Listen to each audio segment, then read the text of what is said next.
Apa itu komunikasi? Komunikasi yang pertama yaitu menurut Susanto 1998, komunikasi adalah proses pengoperan lambang-lambang yang mengandung arti. Yang kedua yaitu ada menurut Davis 2003, yaitu komunikasi merupakan berlalunya informasi dan pengertian seseorang ke orang lain. Yang ketiga yaitu menurut Usjana 2003, komunikasi adalah mencakup ekspresi wajah, sikap dan gerak-gerik, suara, kata-kata tertulis, percetakan, telegraf, telepon, dan lain-lain. Dan yang keempat yaitu ada menurut Tyrrell 1993, komunikasi merupakan suatu proses pertukaran informasi atau proses pemberian arti sesuatu. Yang kelima itu ada komunikasi menurut Jane 1994 adalah proses yang sedang berlangsung seri dinamis dari kegiatan yang berkaitan dengan pemindahan arus dari pengiriman pesan ke penerima pesan. Dengan demikian, komunikasi merupakan proses penyampaian pesan atau informasi dari seseorang kepada orang lain. Komponen-komponen komunikasi itu terbagi menjadi 4. Yang pertama itu ada komunikasi verbal, adalah bahasa merupakan ekspresi ide atau perasaan, kata-kata merupakan alat untuk simbol yang dipakai untuk mengekspresikan ide atau perasaan, mengembangkan dan membangkitkan respon emosional atau menguraikan objek, observasi dan ingatan. Yang pertama, contoh komunikasi verbal. Ibu lihat Bu, di PMBOC lagi ngadain senam hamil minggu depan ini. Itu jam berapa? Jam ini jam 10 minggu depan. Mau ikut nggak? Udah nanti kita janjian berangkat bareng-bareng ikut senam hamil ini. Yang kedua ada komunikasi nonverbal, merupakan penyampaian pesan tanpa menggunakan kata-kata. Perilaku nonverbal yang umum adalah menangis, tertawa, berteriak atau menjerit, dan menggerang. Bentuk lain dari komunikasi ini meliputi ekspresi wajah, suara atau bunyi, isyarat, sikap tubuh, dan cara berjalan.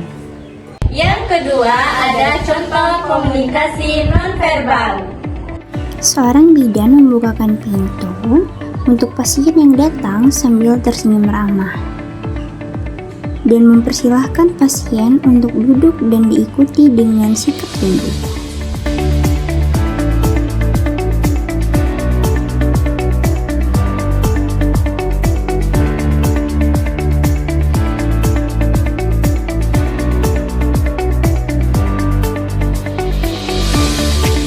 Yang ketiga ada komunikasi konteks, merujuk pada latar belakang, situasi atau lingkungan di mana komunikasi terjadi.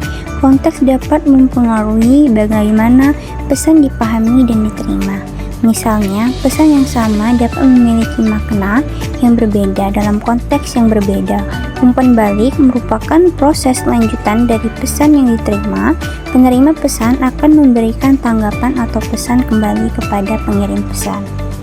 Yang ketiga ada contoh komunikasi konteks. Ibu, kenapa kamu nggak dipotong?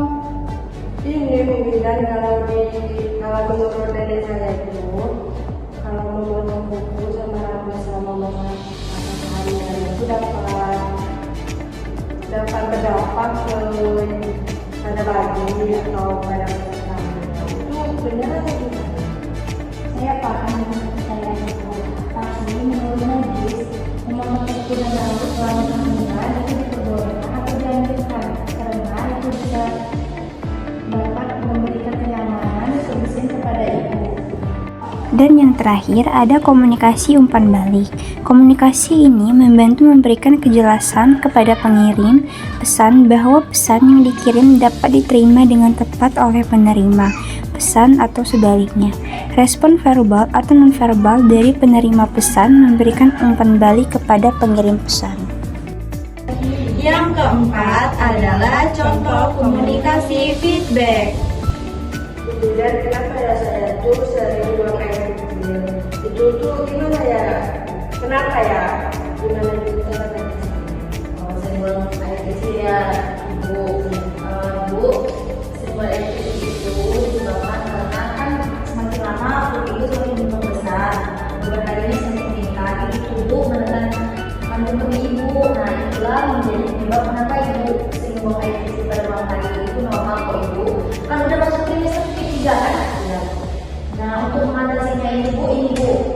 melakukan senam kegel Bu.